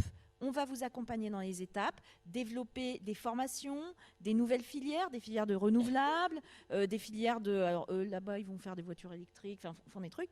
Comment on vous accompagne avec de l'argent, mais aussi avec des partages d'expériences, des expertises, etc., pour vous aider à faire ce cap-là. Et là, autour, il y a un certain nombre de pays bailleurs, plus la Banque mondiale, qui se mettent. Et ça, je pense que c'est ce qu'il faut faire. Et donc, il faut essayer de le faire. Donc là, ces jets ont été faits. Il y en a un en cours en Afrique du Sud, il y en a un qui a été signé au Vietnam, il y en a un en Indonésie, il y en a un peut-être avec l'Inde, mais bon, c'est un peu compliqué à annoncer. Et puis, on se dit que ce genre de partenariat, il faut aussi qu'on les développe pour ces pays-là. Donc, il y en a un au Sénégal. Donc là, on n'est plus sur un Just Energy Transition. Ce sera plutôt ils ont des nouveaux noms, j'ai plus le nom en tête, mais un partenariat pour le développement, pour leur dire, bah voilà, vous avez le droit absolument de vous développer, on va vous aider à le faire, mais en essayant d'utiliser pas ou peu par exemple, pour le Sénégal, utiliser un peu de gaz, mais sans faire trop d'infrastructures. Sinon, voilà. Donc, je trouve que c'est ça qui est passionnant en ce moment et c'est ça sur quoi on doit travailler. Et juste pour rebondir sur la question de... En effet, parfois, on peut faire un peu pas le raccourci, mais lier cette question de « Ah, tiens, on a du gaz et du pétrole, et donc, du coup, ça veut dire qu'on l'exploite pour... donner un accès à l'énergie à nos populations. Ce qu'on voit généralement, c'est que la majorité des projets en fait, pétroliers gaziers pour l'Afrique, ils sont pour l'exportation. Donc en fait, il ne s'agit pas du tout de réduire la pauvreté énergétique, hein, il s'agit de se faire de l'argent. On voit aussi, et on ne peut pas nier hein, le rôle des lobbying, de ces compagnies pétrolières et gazières, et toute l'importance de ce que disait Madame Pompili sur le financement. C'est-à-dire aujourd'hui, si on dit à ces pays-là, vous ne devez plus utiliser vos énergies fossiles, et ben, du coup, nous, pays riches, développés, qui avons cette dette climatique, nous devons investir dans des énergies renouvelables. Si on prend le continent africain, un énorme potentiel solaire, énorme potentiel d'énergie renouvelable. Et donc, du coup, toute la question, c'est aussi de débloquer les fonds, de débloquer les financements pour qu'ils puissent réaliser ce potentiel-là et que, du coup, les énergies fossiles qui sont quand même liées à, globalement, des conflits, des problèmes de gouvernance, de corruption et qui n'ont jamais été vraiment corrélés à un boom, on va dire, de croissance ou de développement dans beaucoup de ces pays-là, puissent rester au sol et que les énergies renouvelables soient aussi synonymes de développement.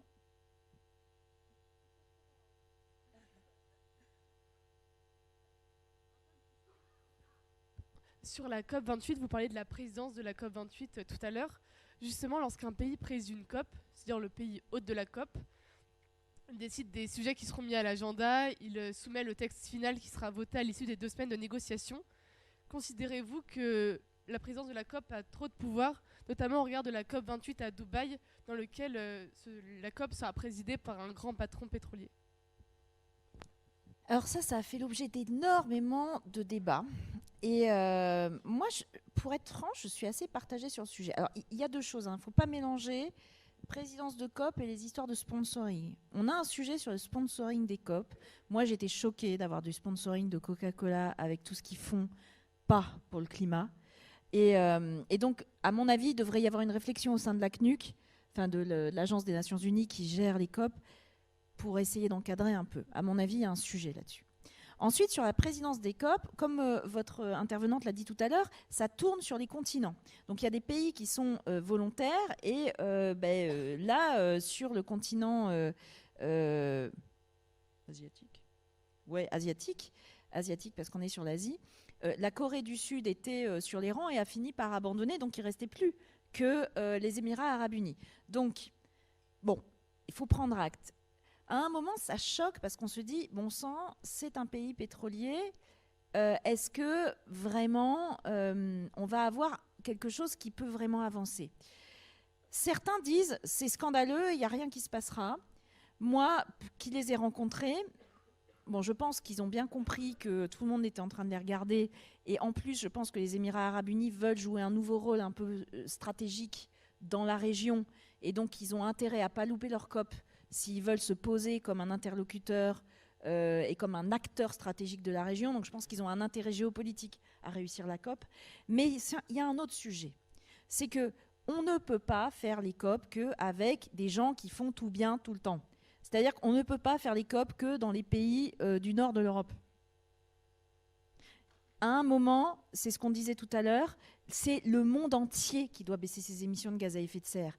Et donc, les pays comme ceux-là, qui sont des pays très producteurs, vont aussi devoir baisser leurs émissions, vont aussi devoir revoir leur modèle de développement, et même plus que les autres. Et donc, quelque part, le fait qu'ils soient obligés de s'impliquer, qu'ils soient obligés d'y réfléchir, qu'ils soient obligés... je suis pas née de la dernière pluie. Je sais aussi qu'il peut y avoir beaucoup de greenwashing, je sais aussi tout ça. Mais à un moment, on ne pourra pas y arriver sans tous ces pays-là. Donc, quelque part, le fait de les impliquer dans un truc qui est ouvert à tous les vents, où il va y avoir des observateurs de partout, c'est ça aussi qui est important, c'est qu'il y ait des observateurs de partout, qu'il y ait beaucoup de transparence. Bah, je me dis que finalement, ça se tente. Enfin, en tout cas, on verra. Enfin, on va voir. On n'a pas le choix. Voilà. Mais oui, moi, je serais peut-être un peu plus mesurée ou nuancée sur la question, dans le sens où c'est vrai que, et vous l'avez dit en présentation, hein, le rôle...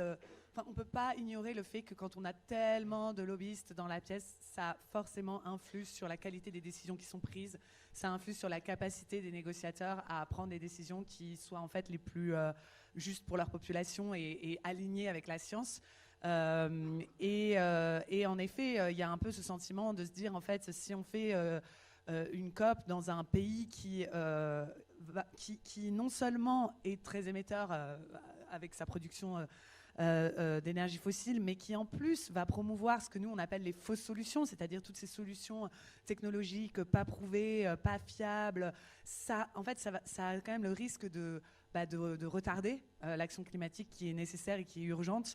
Et c'est vrai que c'est un peu les craintes de la société civile, c'est d'arriver finalement à des faux débats sur des solutions qui ne sont pas prouvées, avec clairement des intérêts commerciaux derrière, d'entreprises qui essaient de se positionner sur ces marchés-là, avec un calcul ultra cynique que de toute façon les 1,5 qui sont perdus, donc autant mettre tous nos billes sur de la capture et stockage du carbone, etc.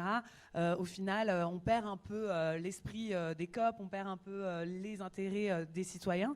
Et puis, mais il y a aussi un autre point qui me paraît important à souligner, c'est quand même la relation, je ne sais pas si on peut l'appeler une relation, l'absence de relation de ces pays-là avec l'absence de société civile, c'est-à-dire quels sont les garde-fous en fait des Émirats arabes unis. On sait que déjà la COP en Égypte, ça a été pour la société civile une vraie épreuve parce que, comme vous l'avez dit aussi, on n'avait pas le droit de manifester à l'extérieur.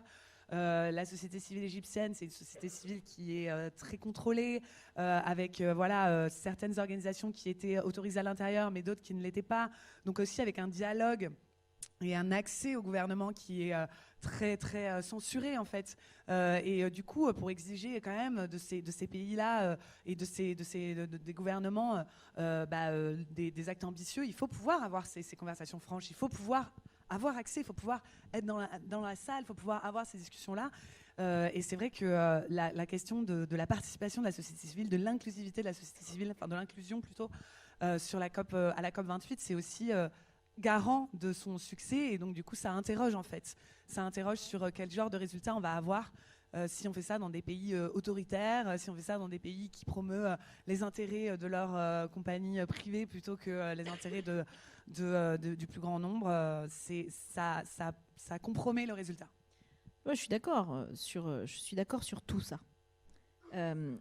En même temps, on est obligé de faire avec les pays autoritaires parce qu'il y a plus de pays autoritaires, je crois, dans le monde que de démocratie. Ça, c'est le premier truc. Mais deuxièmement, ce qui est assez marrant, c'est que moi, quand on est allé les voir, alors effectivement, hein, toute nouvelle technologie, c'est formidable. Il y a que la technologie va tout résoudre. J'ai cru entendre ça aussi à une époque sur le nucléaire. Ouais, on va trouver. Sur les déchets, on n'a toujours pas trouvé, mais bon, on finira un jour. Et il nous disait, on n'a pas de société civile, nous, et on aimerait bien, il nous disait à nous, députés, est-ce que vous pouvez nous mettre en contact avec la société civile? Donc c'est assez marrant, avec les ONG, etc. On a dit, bah, bien sûr, pas de problème. Mais je pense que c'est aussi important qu'ils confrontent aussi parce que justement, eux, ils vont arriver avec leurs solutions, etc. Et c'est bien qu'ils se prennent en face une société civile qui leur dise, non mais attendez, votre truc... ça marche pas et ce dialogue-là, ils vont être un peu obligés de l'avoir. Et ça, c'est intéressant parce qu'ils seront sous l'égide de l'ONU, parce que les manifestations sont autorisées et qu'ils vont être obligés d'entendre ça. Et je crois que ça, c'est important. Alors, ils nous ont assuré qu'ils feraient très attention sur les prix parce qu'on a eu un sujet aussi à Sharm el-Sheikh. On a les chambres d'hôtel. Là-bas, il n'y a rien. C'est le désert, il y a des hôtels, point. Donc, on est prisonnier. On n'avait pas le choix d'aller dans un camping à côté, etc.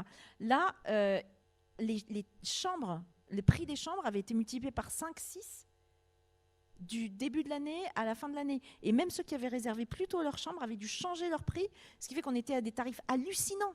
3 jours, 5 000 € la chambre. Hein. Enfin, des trucs délirants. Là, ils nous disent on va faire très attention que ça n'arrive pas, ce qui est déjà bien. Ils vont rapprocher les zones bleues des zones vertes pour que tout le monde puisse se parler.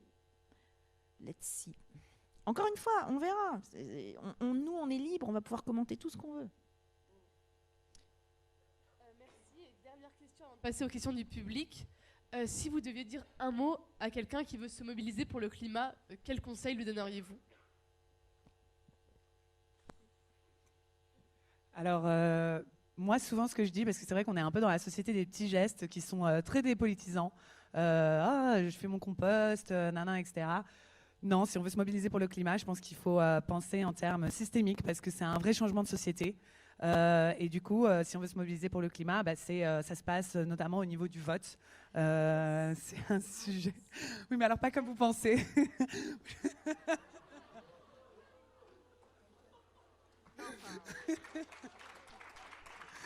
Dans le sens où le vote est une expression aussi de quelle société on veut, de quels objectifs climatiques on défend, etc. Donc, bien sûr que ça, c'est pas forcément une mobilisation quotidienne, parce que voter, finalement, ça arrive tous les 2-3 ans. Mais voilà, penser en termes systémiques et penser en termes bien sûr, c'est important les petits gestes, mais en fait, quels sont mes choix politiques? En fait, c'est tout. On fait des choix politiques à n'importe quel moment. Tous nos choix de consommation, c'est aussi des choix politiques, et de pousser à changer nos modèles de manière globale. Je complète en disant engagez-vous. Et je ne vais pas passer mon temps à dire engagez-vous dans les ONG, engagez-vous dans les associations, parce que spontanément, beaucoup de jeunes le font, en fait. Donc je vais plutôt insister sur le parent pauvre de l'engagement, qui est l'engagement politique. Engagez-vous en politique. Allez dans des partis politiques, présentez-vous aux élections, faites-vous élire. Parce qu'à un moment, dans notre démocratie, qui est pas si mal, hein, quand on justement venez dans les COP, allez voir ce que c'est que les autres pays où il n'y a pas la démocratie, on néglige cet aspect-là qui est fondamental. Les partis politiques c'est dans notre constitution. C'est une des bases du fonctionnement de notre démocratie. Les partis politiques aujourd'hui, ils sont en sens dessus-dessous, ils fonctionnent plus bien, etc. Eh bien, rénovez-les. Les grandes inventions, j'ai entendu ça quelque part l'autre fois, les plus grandes inventions de l'humanité, elles ont été faites par des gens qui avaient moins de 35 ans. Donc, si vous voulez réinventer les partis politiques, il ne faut pas attendre que ce soit des vieux de 60, 70 ans qui les réinventent. C'est à vous de le faire, c'est à vous de réinventer la démocratie. Venez dans les assemblées, venez à l'Assemblée nationale, venez dans les mairies, prenez des postes dans les mairies, parce que moi, j'aimerais bien que pour l'artificialisation des sols, on ait des jeunes qui arrêtent de faire des conneries que font leurs aînés. Donc, faites-le. Engagez-vous politiquement. La politique bien faite, c'est pas sale. La politique bien faite, c'est l'œuvre la plus noble qu'on puisse faire au service de nos concitoyens et au service de nos enfants et de l'avenir. Donc, laissez pas les autres qui font mal le faire, faites-le vous. Merci beaucoup, Madame Mathieu et Madame Poupili, pour cet échange que nous venons d'avoir. Et on va maintenant pouvoir passer aux questions du public. Donc, n'hésitez pas à lever la main. Est-ce que vous ne trouvez pas que, globalement, les COP manquent cruellement de systémique? Donc j'aimerais bien avoir votre avis à toutes les deux sur ce point-là. Merci pour votre question. Je commence.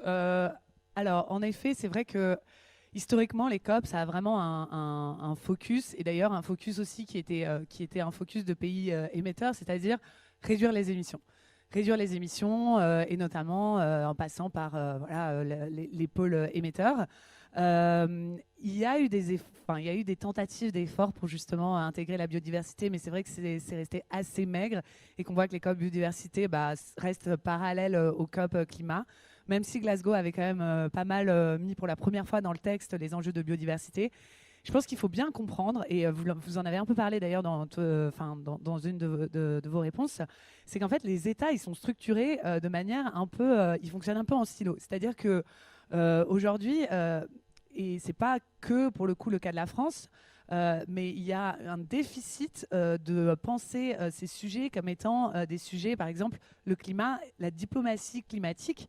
Je pense qu'il y a 10 personnes qui sont capables de définir qu'est-ce que c'est, et dans le gouvernement, d'avoir une vision de diplomatie climatique, c'est-à-dire comment est-ce qu'aujourd'hui on intègre le climat et les questions climatiques dans la manière dont on fait de la diplomatie, comment est-ce qu'on va intégrer la question de biodiversité dans tout ce qu'on fait, et dans tout. Et donc tout ça, c'est des questions qui sont très compliquées à résoudre au COP, parce qu'en fait, les gens qui viennent négocier, ce sont des gens qui appartiennent à un département au sein d'un ministère qui traitent des sujets hyper dans leur boîte. Après, les gens qui potentiellement ont cette vision systémique sont les politiques, qui sont aussi au COP, mais qui ne sont pas négociateurs, donc qui vont un peu arriver à la fin pour donner la décision, mais qui ne vont pas être en effet dans la recherche de solutions plus systémiques dans le texte.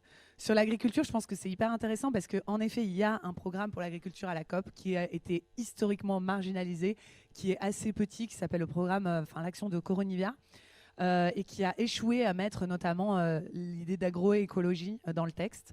Et je vous le donne dans le mille, les lobbies, de l'agriculture, tous ces pays qui défendent des modèles de smart agriculture, etc., des solutions technologiques.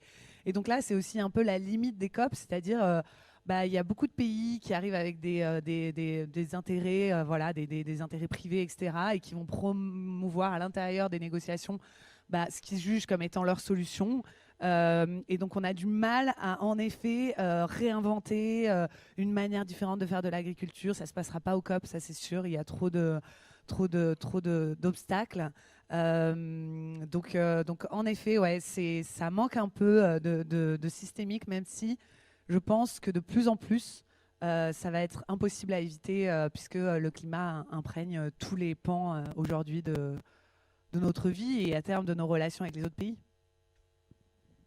Oui, je pense, je partage le diagnostic sur le fait qu'on est toujours en silo, et ça internationalement et nationalement.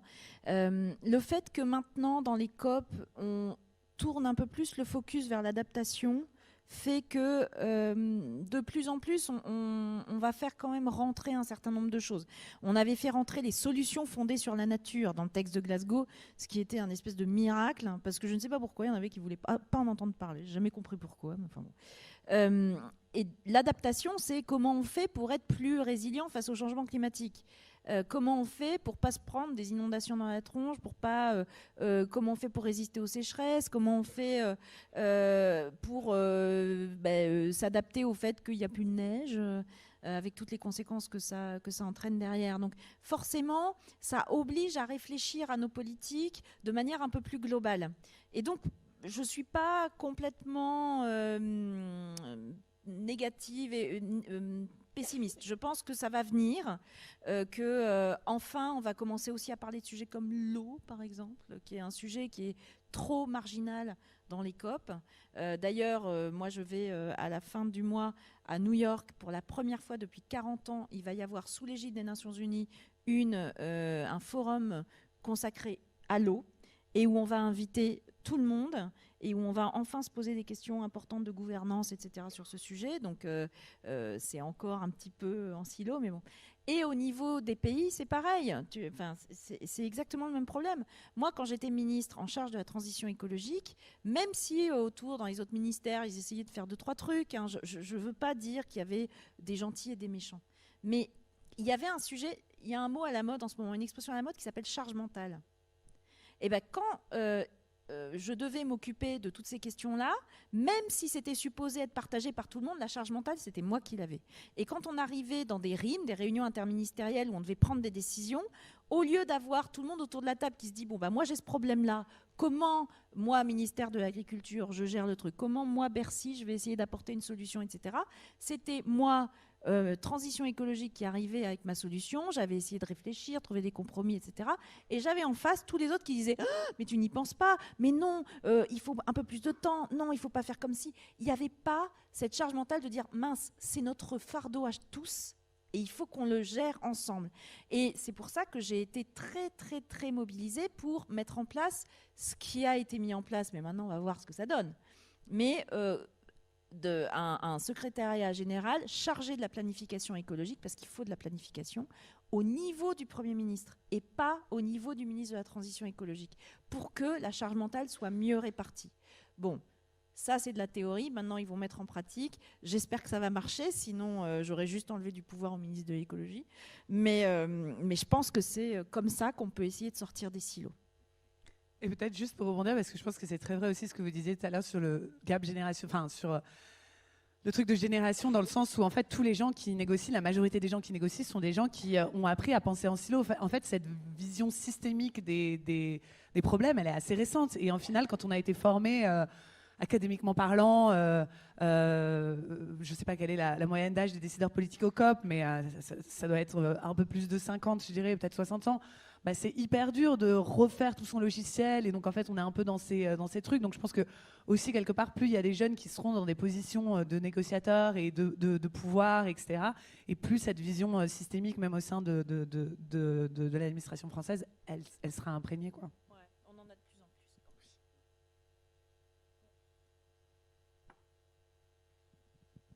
Bonsoir, merci beaucoup pour votre présentation. Je voulais simplement revenir sur la question des lobbyistes pour les énergies fossiles. C'est une question très naïve, mais très concrètement, qu'est-ce qu'on met derrière cette dénomination? Comment s'incarne cette influence financière? C'est qui, grosso modo? Est-ce que c'est des boîtes? Est-ce que c'est des banques qui ont des actions dans les énergies fossiles? Et à quel point est-ce qu'ils jouent un rôle dans les négociations à la COP27 notamment? Peut-être nous, ce qu'on voit, société civile, et puis je vous laisserai compléter. Nous, ce qu'on voit, donc ce qu'on met derrière généralement, c'est en effet des personnes qui sont salariées d'entreprises pétrolières, gazières, de charbon, qui sont qui travaillent. Pour elles, je crois que la délégation du Brésil à la COP 26, c'était 400 personnes à peu près, dont pas mal qui venaient de ces entreprises-là. L'influence qu'elles ont, c'est compliqué, on ne sait pas trop. On pense qu'elles font du lobbying comme nous, c'est-à-dire nous, le lobbying qu'on fait, c'est que on voit les textes qui circulent puisqu'on est observateur, et donc du coup parfois on suggère du langage dans les formulations, en fait. Donc nous, on va suggérer un langage le plus ambitieux possible. Je suppose que le lobbyiste qui travaille pour l'industrie pétrogazière va essayer au contraire d'amenuiser le langage le plus possible. Et après, il y a un peu toute l'influence qui est malheureusement, on va dire, endémique, et qui est que, en fait, souvent les intérêts économiques et les intérêts politiques, et ces gens-là font partie un peu des mêmes cercles, et donc du coup ont probablement des dîners. On peut voir les lobbyistes qui vont aussi organiser beaucoup d'événements. On a vu ça à la COP27 à Sharm el-Sheikh, sur des stands de pays, ou sur des stands en fait, c'est des entreprises qui achètent des stands. Alors peut-être là aussi on va pas être d'accord, mais il y avait même un stand pour le nucléaire à la COP27 qui promouvait un peu voilà, les bienfaits du nucléaire. Voilà, donc en fait les stands, n'importe qui peut l'avoir. Il faut payer, hein, bien entendu. Et après on prend son agenda. Et puis aussi une autre manière d'influencer, je dirais, c'est aussi dans les pavillons. Il y a des tables rondes qui sont organisées, et donc en fonction des invités des tables rondes, on donne du temps de parole à des gens qui vont promouvoir des solutions qui parfois sont pas prouvées ou pas souhaitables d'un point de vue climatique. Donc c'est un peu cette zone d'influence à travers, voilà, des événements, à travers des tables rondes, etc. Et puis après dans les coulisses, à travers l'accès qu'ils ont en fait aux délégués. Mais ça, personnellement, moi je n'ai aucune idée enfin, c'est peut-être du fantasme, mais je pense qu'ils ont quand même un accès en fonction de liens préexistants, en fait. Non, mais le lobbying, c'est la manière soft. Non, attendez, je vais le dire autrement. La caricature du lobbying et l'extrême du lobbying, c'est la corruption, en fait. C'est on vous achète. On vous propose des postes, on vous donne de l'argent pour que vous écriviez ce qu'il faut dans les textes. Maintenant, la corruption, c'est quand même poursuivi un peu partout. Donc, il a fallu trouver des moyens un peu plus soft, un peu plus doux, de faire passer ses intérêts. En fait, le lobbying, c'est la défense de son intérêt à soi. Et donc, c'est pas forcément mal. Le lobbying, nous, on le voit à tous les niveaux. Quand on est parlementaire, on est soumis à du lobbying tous les jours. Tous les jours, j'ouvre ma boîte mail, j'ai 50 messages de différents lobbies. Mais un lobby, c'est quoi? C'est des défenseurs d'intérêts. Donc, il y a je sais pas moi, essayons de trouver un lobby pas méchant, mais genre les libraires indépendants, qui vont nous écrire en nous disant vous vous rendez pas compte, il y a de plus en plus de cultura partout autour des villes, et puis nous du coup ça nous fait de la concurrence déloyale. Nous, vous comprenez, on paye des loyers chers, on a des petites structures, on n'a pas les mêmes et donc il faut trouver une solution pour qu'on meure pas. Ça, c'est une forme de lobbying qui s'appelle la défense d'intérêts, qu'on peut totalement comprendre. Après, vous avez du lobbying. Le Club des Amis du Cochon, par exemple, c'est un lobbyiste très fort à l'Assemblée. C'est les mecs qui défendent les charcuteries, machin, parce qu'on en mange moins, parce que tout le monde voit que c'est moins bon pour la santé, donc on en mange moins, en vrai. Donc il faut essayer de retrouver le moyen de favoriser. Bon, voilà. Dans les COP, c'est le même principe. Sauf que vous avez plusieurs manières de le faire. Par exemple, la manière la plus difficile, c'est quand ils sont membres des délégations qui négocient. Le président de la COP28, Sultan Al-Jaber, c'était l'émissaire climat de son pays dans les précédentes COP. Donc il était chef de délégation, comme moi quand j'étais ministre.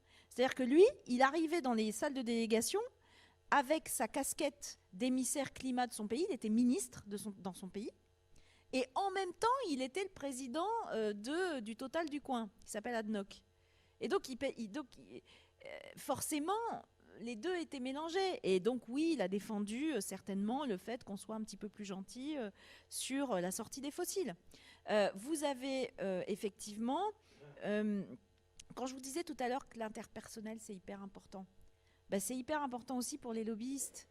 C'est-à-dire que quand vous recevez, et puis pareil, on en reçoit à l'appel, des argumentaires ou des discours, des machins, on en a des tas comme ça, on ne les lit pas.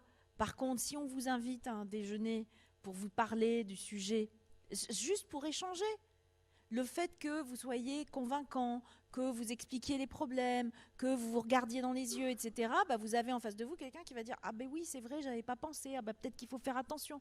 Ah oui, c'est vrai, peut-être qu'ils peuvent pas changer leur modèle pétrolifère aussi vite, peut-être qu'il faut leur donner un peu de temps. » Enfin, vous voyez, c'est comme ça que ça marche le lobbying. Et donc, le rôle des politiques dans tout ça, que ce soit au niveau national ou international, c'est d'être capable d'entendre ce que vous disent les différents lobbies.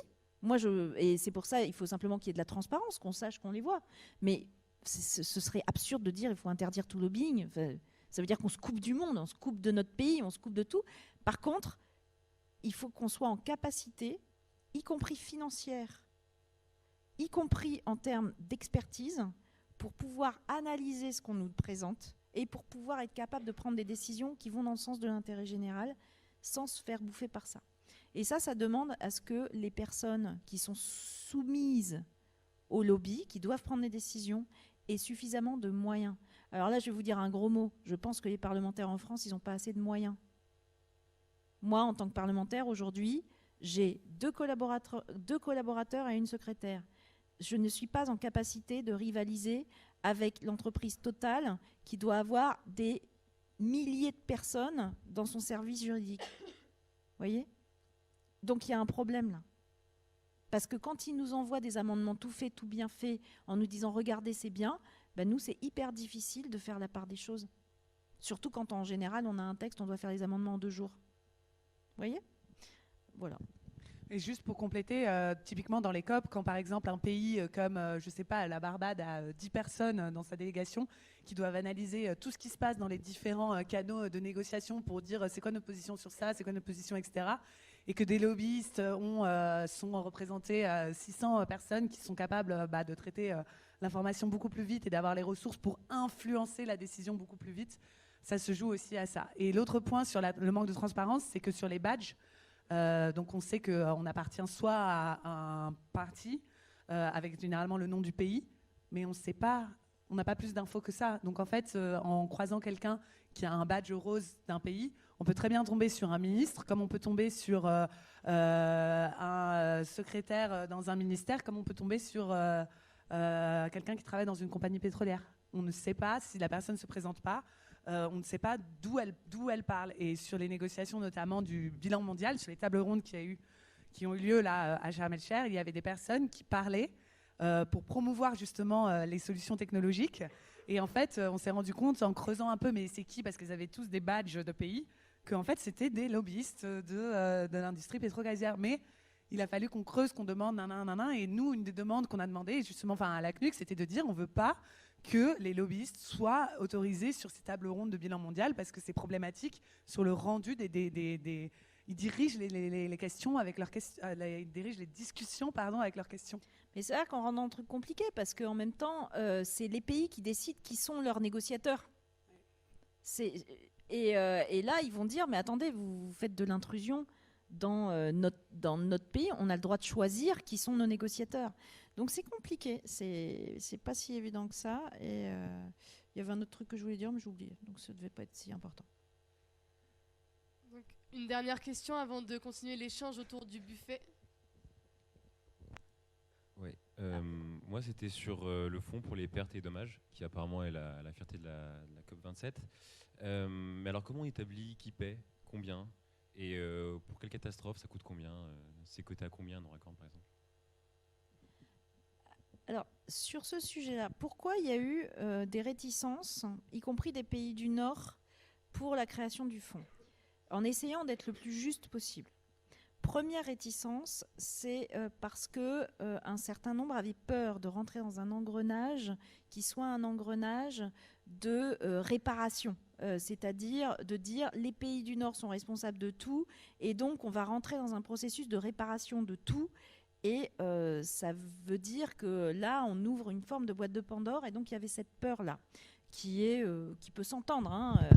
Le deuxième sujet, c'était, bon, il y en a marre, c'est toujours les mêmes qui payent.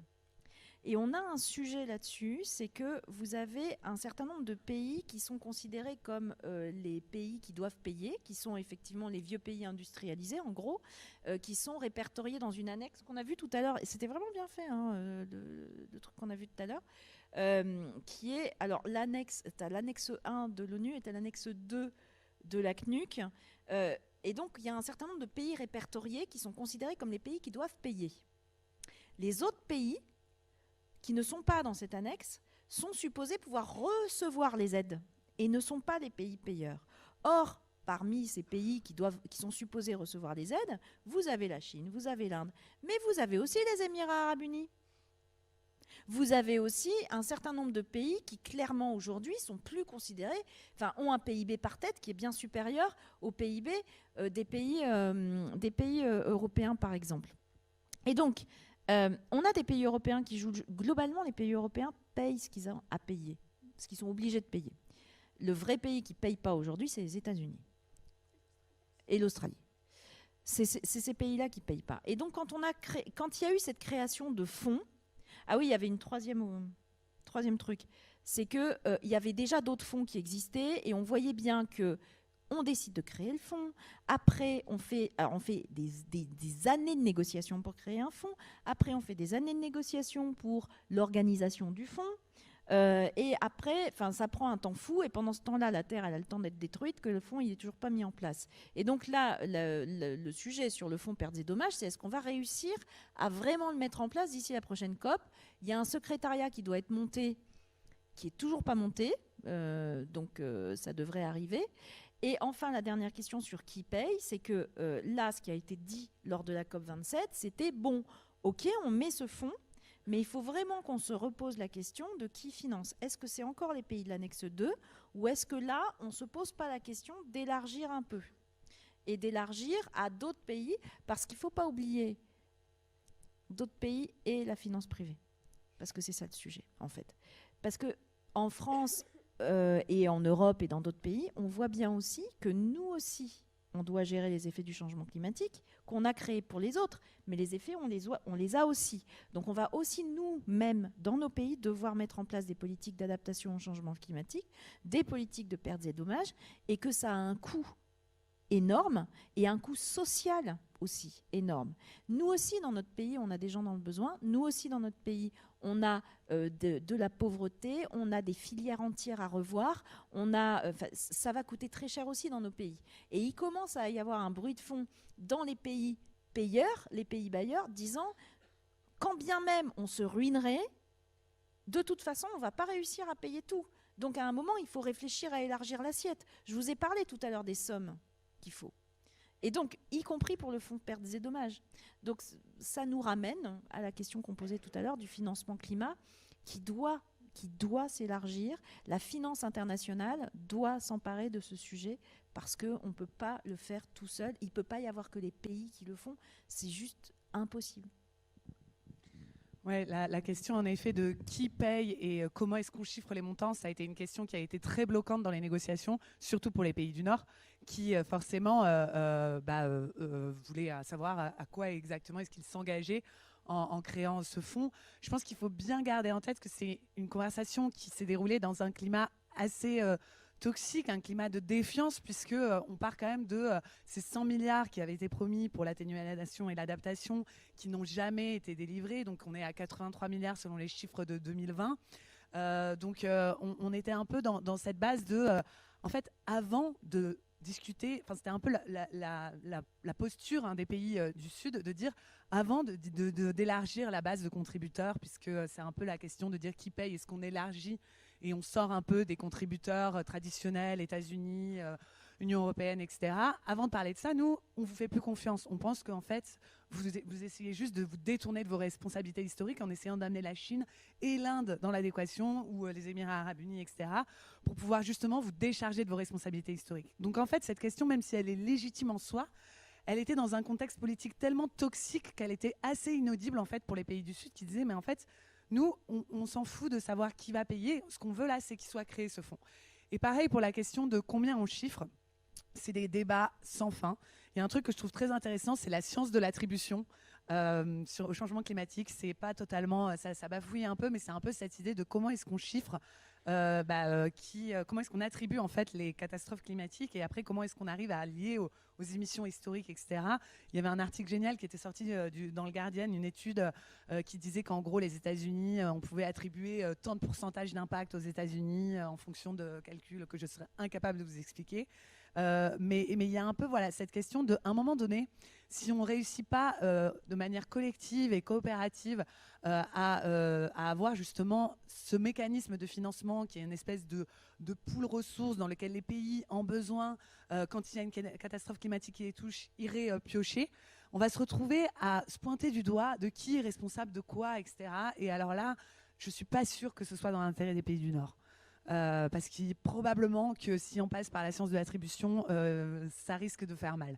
Donc du coup, toute l'idée de qui paye et de combien au final ça se chiffre, c'est très politique, c'est très ancré dans un contexte déjà existant de défiance, et ça soulève la question de ce que vous disiez, de quel est notre mode de financement actuel pour l'action climatique. Or, notre mode de financement actuel, il est insuffisant. Il ne fonctionne pas. On sait que les pays ne pourront pas donner l'argent nécessaire. Comment est-ce qu'on invente de nouveaux modes de financement? Et ça, c'est vraiment l'enjeu de ce fonds pertes et dommages, d'inventer de nouveaux modes de fonctionnement. Par exemple, la question du rapport du changement climatique avec la dette, c'est un truc que nous, on a beaucoup porté. Mais de dire, quand on est un pays endetté et qu'on a une catastrophe climatique, pourquoi est-ce qu'il n'y a pas une partie de notre dette qui est supprimée? Ça nous libère des liquidités pour pouvoir justement répondre à l'urgence. Parce qu'on voit aujourd'hui que beaucoup de pays du Sud passent plus d'argent dans le remboursement de leurs intérêts à des créanciers privés que dans mettre de l'argent dans de l'adaptation ou de l'atténuation. Donc c'est l'enjeu vraiment de ce fonds pertes et dommages, ça va être de répondre à ces questions, mais aussi d'y répondre de manière innovante pour que enfin la finance puisse fonctionner et être mise justement, répondre à ce défi des pertes et dommages qui est immense, en termes pour les pays du Sud, ça se chiffre et malheureusement, moins on réduit nos émissions et plus ça va augmenter. Donc merci Madame Pompili et Madame Mathieu pour cet échange. Merci aussi à Symposium avec qui nous avons organisé cette conférence, Iris pour la couverture, la captation et la régie, Pix pour la couverture photo. On se retrouve devant Rousseau pour le cocktail, il est ouvert à tous. Merci.